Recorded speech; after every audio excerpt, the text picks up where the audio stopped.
नमः शिवाय। ओम नमः शिवाय।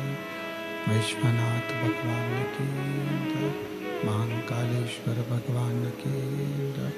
ओंकारेश्वर भगवान की जय। कुबेरेश्वर महादेव की जय। हर हर महादेव, हर हर महादेव, हर हर महादेव। काशी विश्वनाथ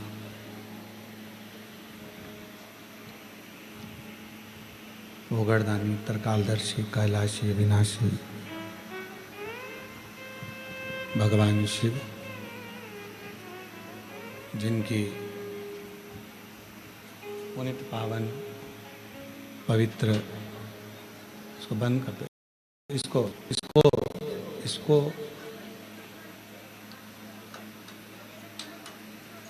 पवित्र पावन शिव महापुराण की कथा श्रवण करने का सौभाग्य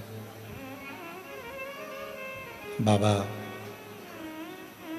देवाधिदेव महादेव की कृपा से, उनकी पवित्र करुणा, उनकी उदारता से ये पवित्र श्रावण का महीना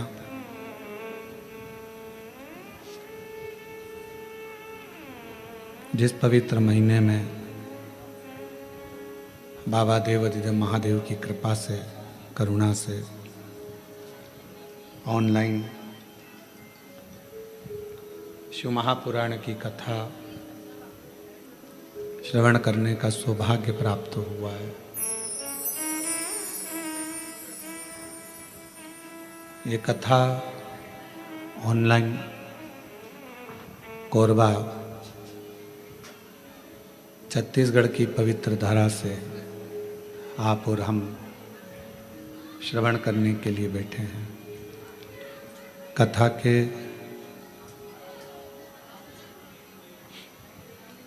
मुख्य यजमान श्री महाकाल भक्त मंडल कोरबा छत्तीसगढ़, दुर्गेश जी शर्मा, राजेंद्र तारक जी, शैलेश शुक्ला जी, अमृतलाल गुप्ता जी, शत्रुघ्न जी, सतीश पांडे जी, सुरेश गुप्ता जी, संजय गुप्ता जी, नितिन जायसवाल जी, राखी तारक जी, संतोषी गोस्वामी जी एवं मुख्य यजमान श्री भारत अग्रवाल जी, ओम प्रकाश साहू जी। एक बार इन सभी के लिए जोरदार ताली बजाकर स्वागत अभिनंदन। जिन्होंने इस पवित्र पावन शिव महापुराण की कथा को दिव्यता भव्यता के साथ ऑनलाइन श्रवण करने का सौभाग्य आप और हमको दिया है। जिंदगी के किसी भी पल में, क्षण में जब आप और हम भगवान देवाधिदेव महादेव का स्मरण करते हैं, भगवान शिव की अविरल भक्तिमय कथा का रसपान करते हैं, श्रवण करते हैं, सुनते हैं,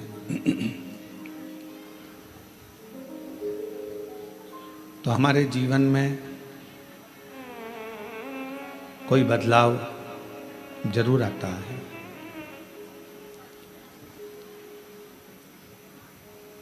एक भगवान शंकर की सेवा करने में और एक दूसरे का भला करने में,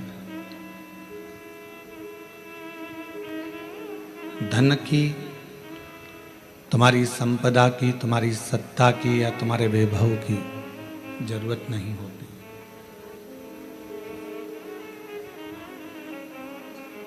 शिव जी की सेवा करना है, भगवान शंकर की अगर भक्ति करना है, भगवान शंकर का भजन करना है, सेवा करना है, उसमें भी धन की मूलता नहीं है।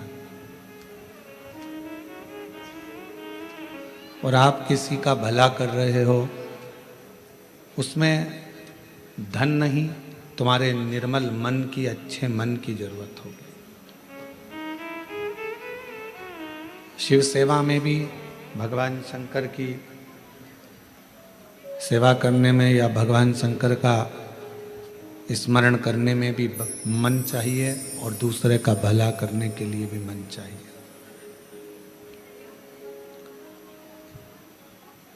आज का व्यक्ति भगवान को भी धन से पाना चाहता है और दुनिया को भी धन से पाना चाहता है।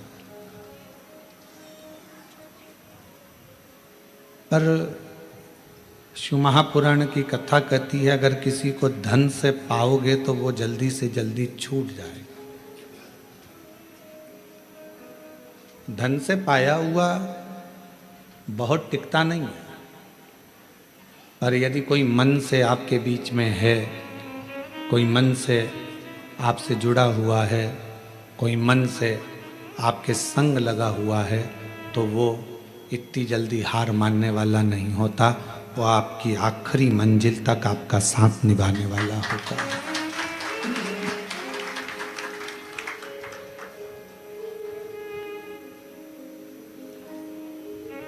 कोई तुमसे कहे कि इतना धन लगेगा और इतना पैसा लगेगा तब भगवान मिलेंगे, तो फिर उसको व्यर्थ ही मानना।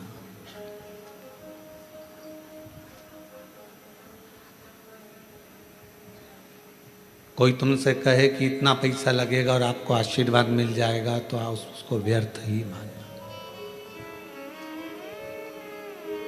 उसकी कोई मूलता नहीं है।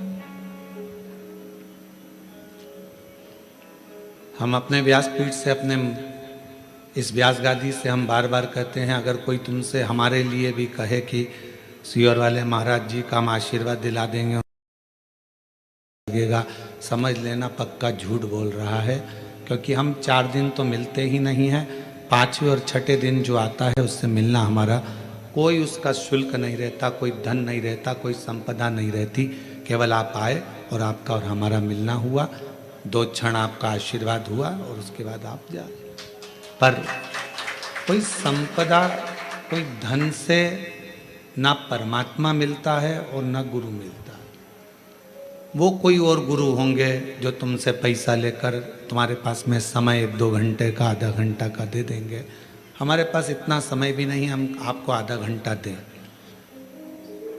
हम तो केवल आप सामने आए, श्री शिवाय नमस्तुभ्यम, क्योंकि हमारे शास्त्रों में ऐसा वर्णन आता है कि जब भजन का बल आपका और आपके गुरु का दोनों बढ़ता है, तो गुरु केवल कृपा की दृष्टि ही कर देता है, तो कुछ मांगने की जरूरत नहीं पड़ती, अपने आप करने की।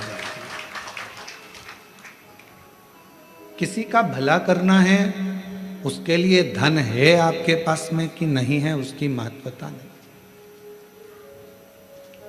किसी का भला करने का मन में अगर भाव आ गया कि मुझे इस बच्चे की स्कूल की फीस जमा करना है, तो भगवान खुद व्यवस्था आपके पास करेगा। आपने मन में बना लिया कि मुझे इस व्यक्ति का इलाज करवाना है, इसके पास दवाई नहीं है, गोली नहीं है, भगवान स्वयं उसकी व्यवस्था करेगा। आपने मन ही नहीं बनाया किसी का भला करने का या भगवान का भजन करने का या स्मरण करने का, और सोचा धन के बल पर मुझे भगवान मिल जाए या धन के बल पर मैं किसी का भला कर दूं, वो ठीक नहीं। सबसे मूल है आपका मन, आपका हृदय, आपका चित्त, आपकी वृत्ति।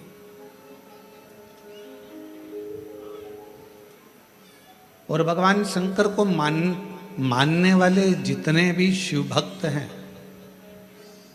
जो श्रावण के महीने में भगवान शंकर की आराधना कर रहे हैं, श्रावण के महीने में भगवान शंकर का भजन कर रहे हैं, श्रावण के महीने में शिव महापुराण की कथा को कोरबा छत्तीसगढ़ की पवित्र धरा से ऑनलाइन सुन रहे हैं, उनसे भी कहेंगे, जितने भगवान शिव के मानने वाले हैं, वो अपने अंदर एक बात उठा लेना कि मेरे शंकर भगवान तुम्हारे धन से, संपदा से, तुम्हारी सत्ता से, तुम्हारे वैभव से, तुम्हारी दौलत से कभी भी मेरा शिव प्रसन्न नहीं होता, मेरा भगवान।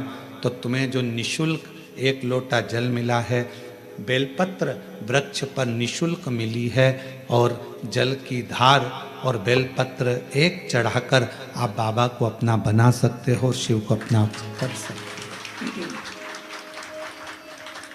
अब उसमें कोई आपका शुल्क नहीं लगा। एक लोटा पानी में आपका कोई शुल्क लगा है क्या?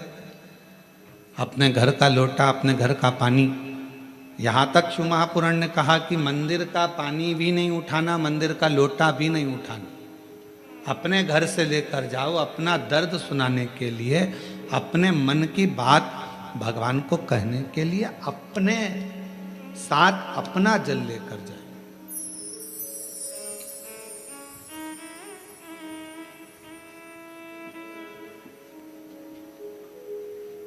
शिव महापुराण की कथा तो यहाँ तक कहती है कि भगवान की कोई भी स्तुति अगर आपको करना है तो अपने दिल में जो बात आए वो भगवान से कहो। किसी की पढ़ी पढ़ाई, किसी की सुनी सुनाई स्तुति भी हमको नहीं करना, खुद की स्तुति जो आपके दिल से निकल रही हो भगवान के लिए, उसको पुकारने के लिए, उसको बुलाने के लिए, वो स्तुति खुद करिए।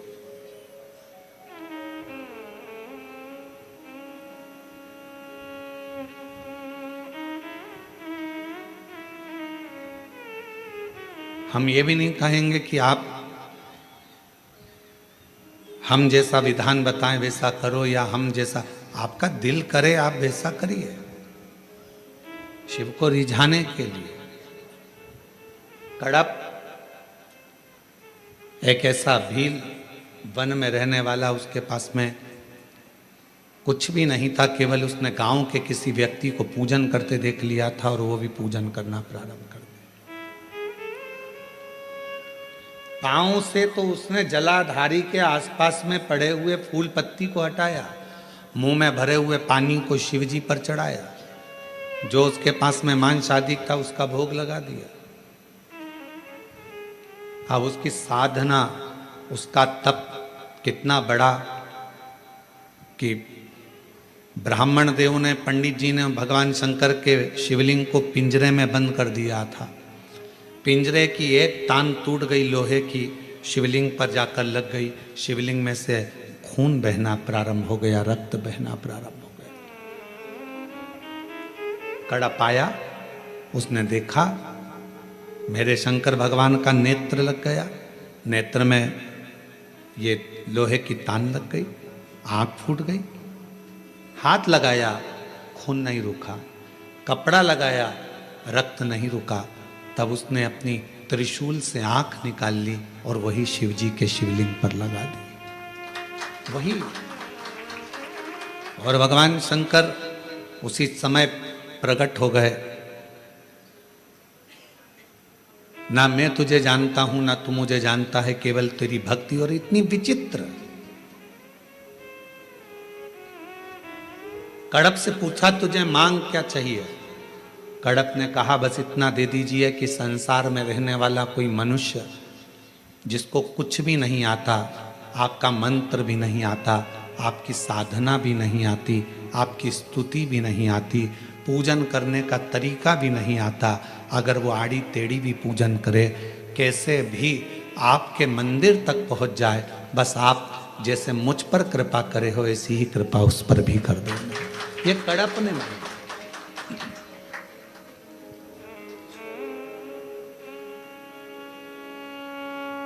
मेरे शंकर भगवान तुम्हारी स्तुतियों से, मेरे शंकर भगवान तुम्हारे बहुत सारा कि 100 लोटे जल चढ़ाओगे तो शंकर जी प्रसन्न होंगे, 1.25 लाख बेलपत्र चढ़ाओगे तो शिव जी प्रसन्न होंगे।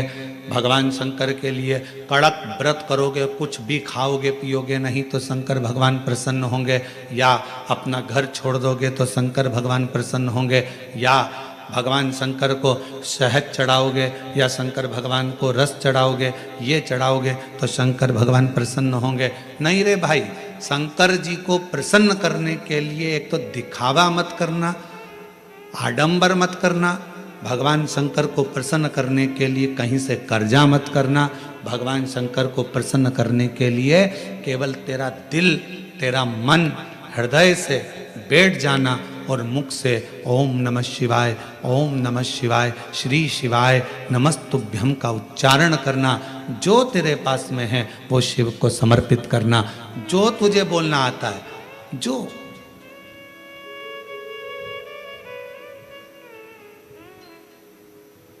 छोटा सा बच्चा तोतला बोलता है, माँ को अच्छा लगता है कि नहीं लगता है?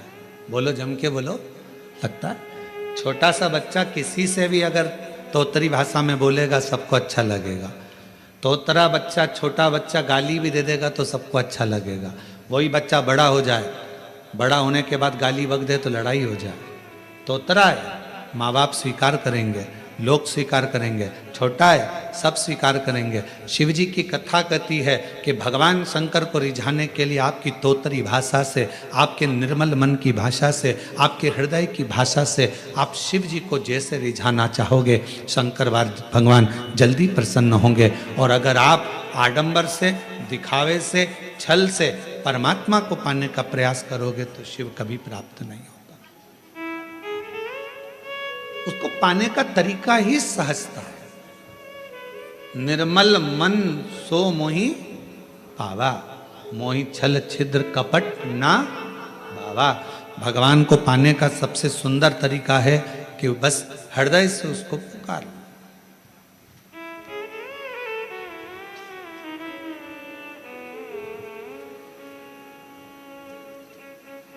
बारिश पड़े तो छाता लिया जाता है और दुख पड़े तो शिव का नाम लिया जाता है।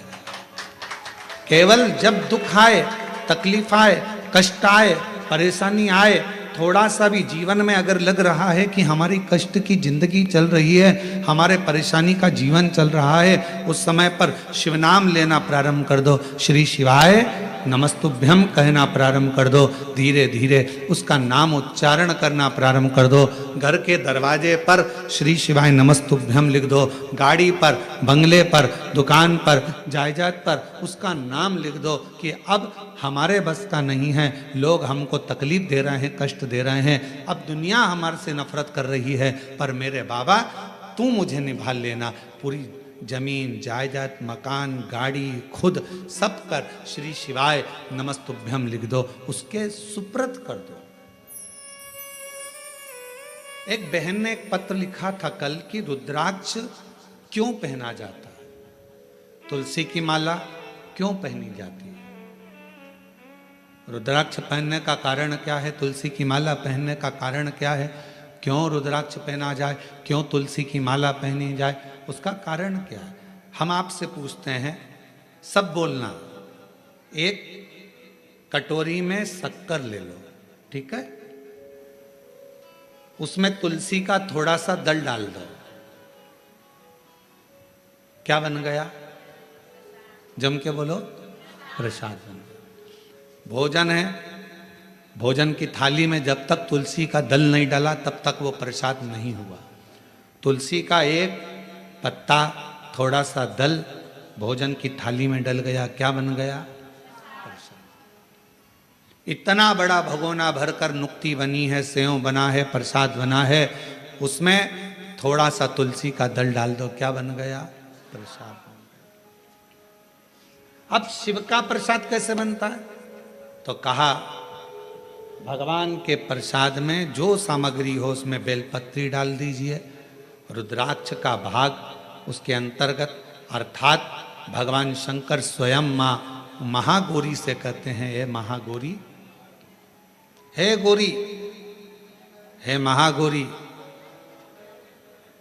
जैसे तुलसी भोजन में डालने पर प्रसाद बन जाती है, उसी तरह संसार का मनुष्य जब किसी रुद्राक्ष को अपने गले में धारण करता है तो वो मेरे लिए प्रसाद बन जाता है, मेरा अपना बन जाता है, उसको मैं स्वीकार कर लेता हूं, वो मेरा अपना है।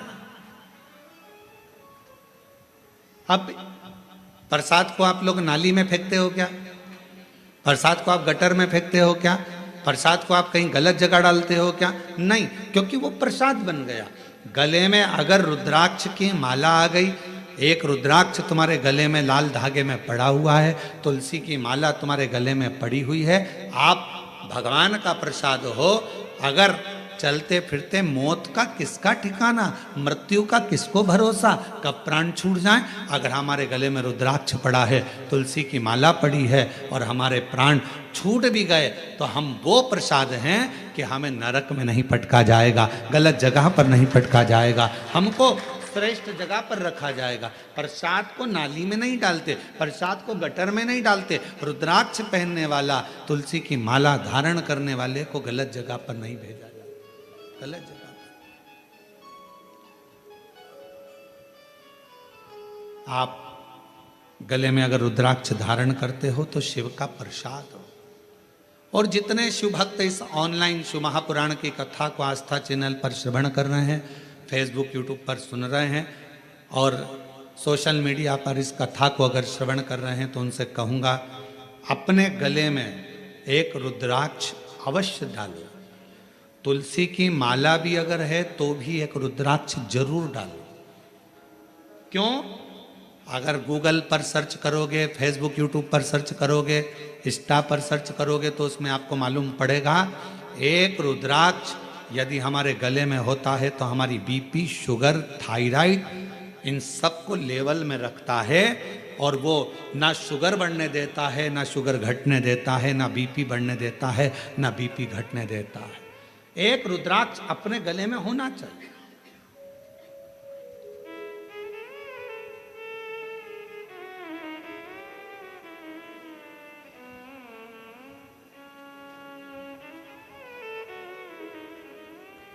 एक शिवा भगत की एक कथा आती है। मालती का एक पुत्र था शिवा, उसको लोग शिव कहते थे। क्यों? क्योंकि मालती के घर में कमाने वाला कोई नहीं था, ससुर के प्राण छूट गए थे, पति शरीर से विकलांग था और मालती मेहनत करती, परिश्रम करती। घर में एक बेटे का जन्म हुआ जिसका नाम शिव के ऊपर शिवा रखा।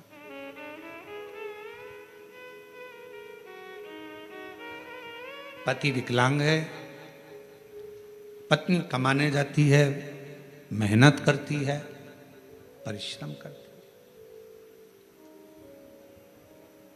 एक अगर घर में तकलीफ है, घर में कष्ट है, परेशानी है, कलिकाल का समय है, कलयुग का समय है, शास्त्र कहता है कि इस कलिकाल में धर्म पत्नी को पति के कदम से कदम मिलाकर साथ देना चाहिए, मेहनत में, परिश्रम में आगे रहना चाहिए।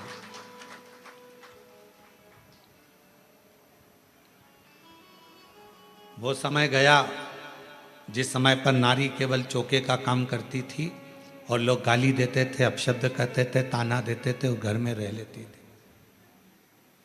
आज का समय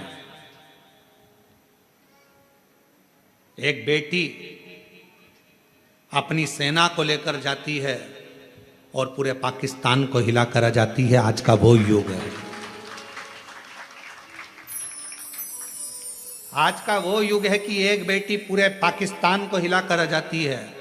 आज का वो युग है एक बेटी अंतरिक्ष में जाती है और अंतरिक्ष का छोर पाकर वापिस आ जाती है।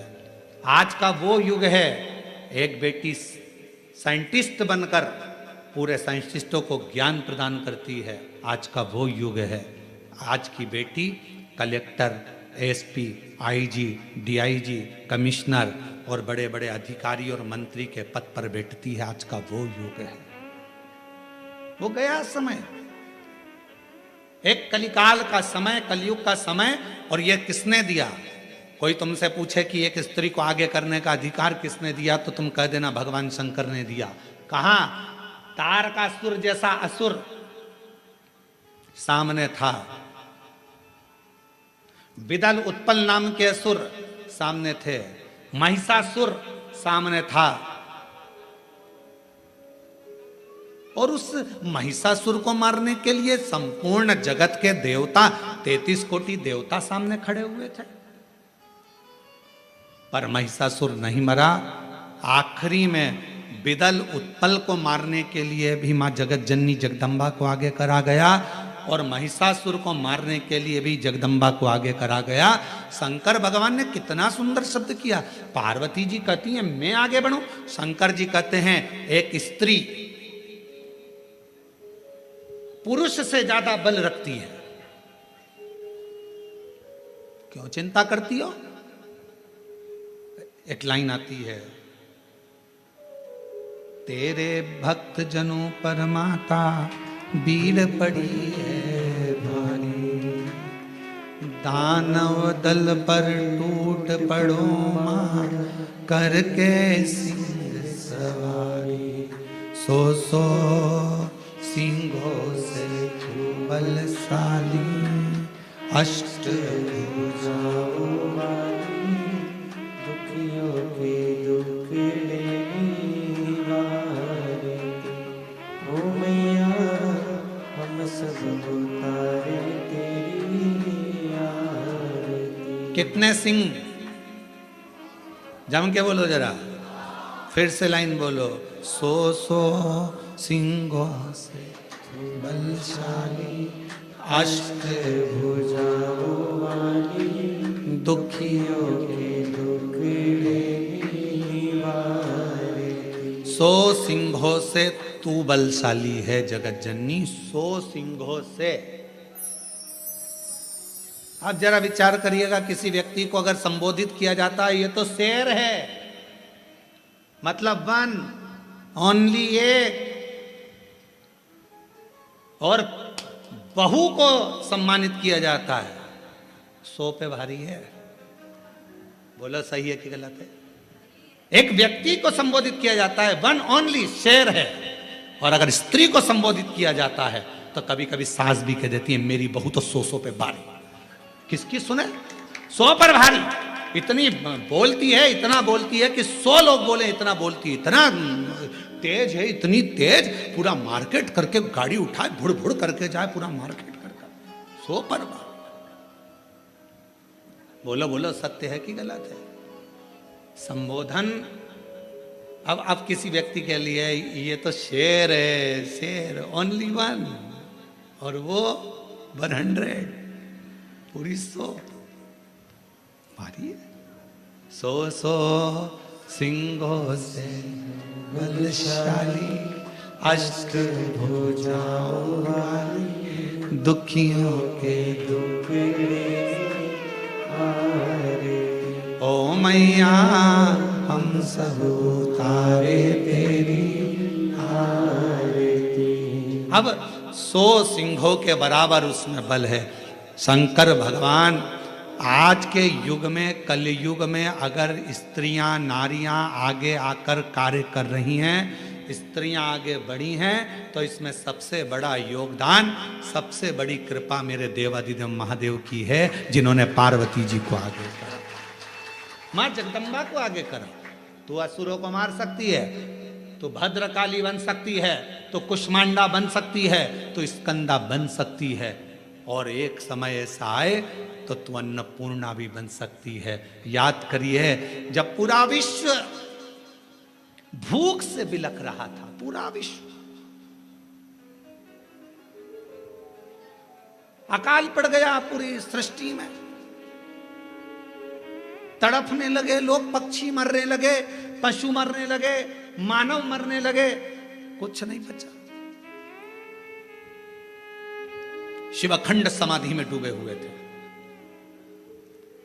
और शंकर भगवान अखंड समाधि में थे। देवता आए शिव जी से प्रार्थना करने के लिए, शिव जी उठते नहीं। ब्रह्मा जी आए, शिव जी उठते नहीं।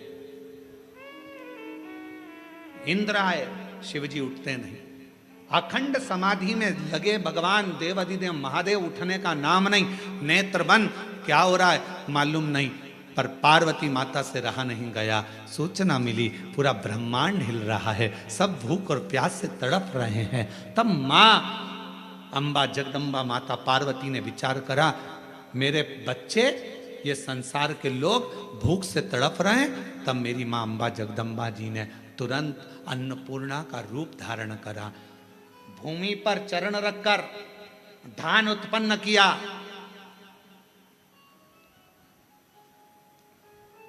धान उत्पन्न किया और चरण रखकर धान लेकर मेरी माँ थोड़ा सा अन्न का भाग लेकर, जो मेरी अन्नपूर्णा माता ने जीवों का भरण पोषण करना प्रारंभ करा, तो माता जी को अन्नपूर्ण सदा पूर्ण शंकर प्राण वल्लभ है।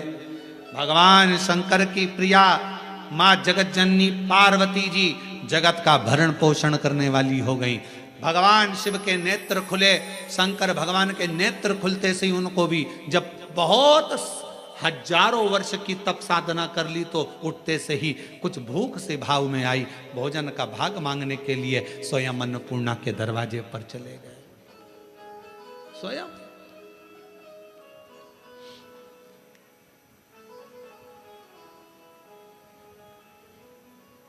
जब जगत पूरे विश्व में हाहाकार मचती है तो वो अन्नपूर्णा बन जाती है। अगर नारी को अगर शक्ति दी है तो किसने दी? शिव ने। शंकर भगवान कि सारे चरित्रों को उठाकर देखिएगा, केवल देवाधिदेव महादेव अपना अर्ध नारीश्वर स्वरूप का दर्शन कराते हैं। आधा शिव आधा पार्वती। पार्वती तू मेरी शक्ति है, शक्ति ही शिव है और शिव ही शक्ति है, दोनों। अब उसको समझने वाला समझे, ना समझने वाला ना। मालती बेटे का नाम शिवा रख दिया। पति पांवों से विकलांग था, करता कुछ नहीं था। अकेली मेहनत करने जाती है, परिश्रम कर। अब दुनिया की रीति है, जब एक नारी पुरुष की तरह आगे बढ़कर काम करती है और आगे बढ़ने का प्रयास करती है तो दुनिया के लोग ताना देने का प्रयास करते हैं। उसका विल पावर कमजोर कैसा करा जाए, उसको तोड़ा कैसे जाए, उसको झुकाया कैसे जाए, उसको अंदर से तोड़ने का प्रयास करते हैं। पर जितनी भी मेरी बेटियां इस कथा को सुन रही हैं, जितनी मेरी जीजियां इस कथा को सुन रही हैं, जितनी मेरी माताएं इस कथा को श्रवण कर रही हैं, दुनिया का कोई व्यक्ति तुम्हें कितना भी ताना दे दे, कितनी भी गाली दे दे, तुम्हारे ऊपर कितना भी अपशब्द कह दे, तो भी अंदर से टूटना मती, दमदारी से चलते रहना, आगे बढ़ते रहना। तुम्हारा कर्म तुम्हारा जवाब देगा, तुम्हारा कर्म तुम्हारा जवाब देगा। तुम तो बढ़ते चलो, हाथी की अलमस्तता में आगे बढ़िए, कुत्ते पीछे चिल्लाते रहेंगे। कुत्तों की वो औकात नहीं होती जो सामने आकर भोग दें, कुत्ता हमेशा पीछे ही भोगता है। तुम अपनी अलमस्ती में चलो मेरी बहनों, तुम अपनी अलमस्ती में चलिए मेरी जीजियों, अपनी लगनता, अपनी कर्मता। मैं मेहनत करूंगी, पढ़ाई करूंगी, परिश्रम करूंगी, मैं आगे बढ़ूंगी। लोग ताना देंगे, अपशब्द कहेंगे, गालियां देंगे, आपके बारे में आड़ा टेढ़ा विचार रखेंगे, पर आप एक हाथी की तरह बढ़ते चले जाना, क्योंकि कुत्ता पीछे ही भौंकता है, हाथी के सामने नहीं आ पाता। कुत्ते का काम है पीछे भौंकना, वो हाथी के सामने नहीं आ पाता, क्योंकि कुत्ते को भी मालूम है कि हाथी के पांव में वजन है, सामने आऊंगा तो दुमस देगा, इसलिए कुत्ता केवल पीछे ही भौंकता है, उसके वहीं तक सामर्थ्यता है।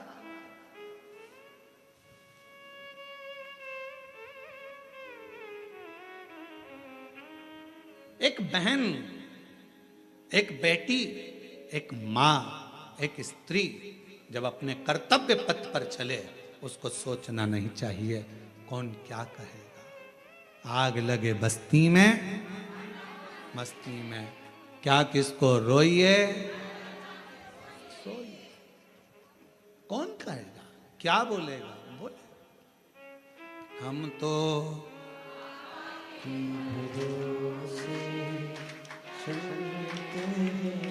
हम तो बाबा के भरोसे चलते हैं, ये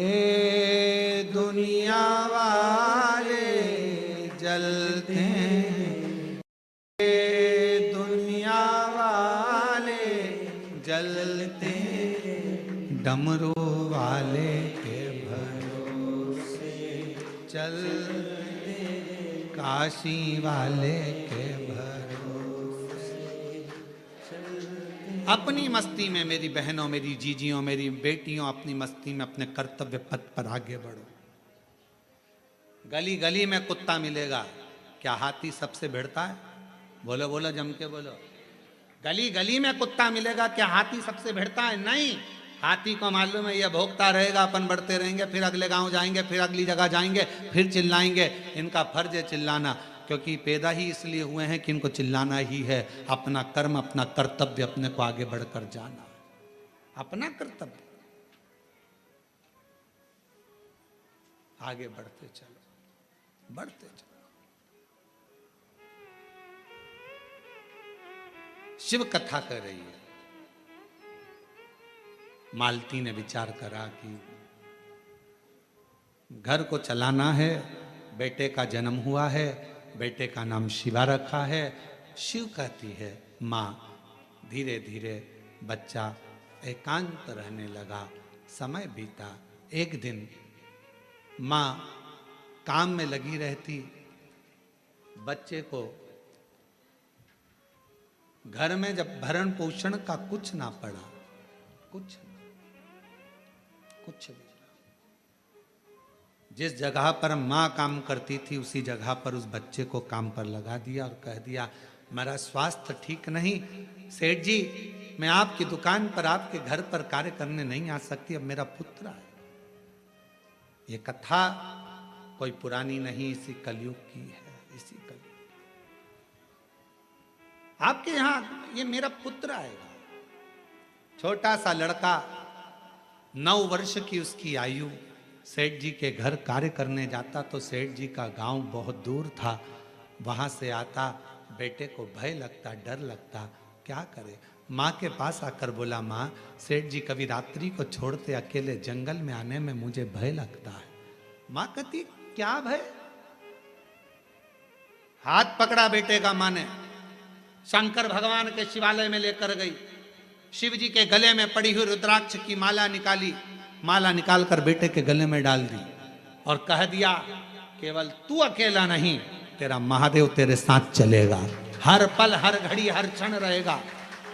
और मालती की कथा कहती है, भगवान शंकर का चरित्र कहता है, रात्रि के समय पर बेटा शान से धड़क बेधड़क चलकर आता था। एक समय कोई प्रेत सामने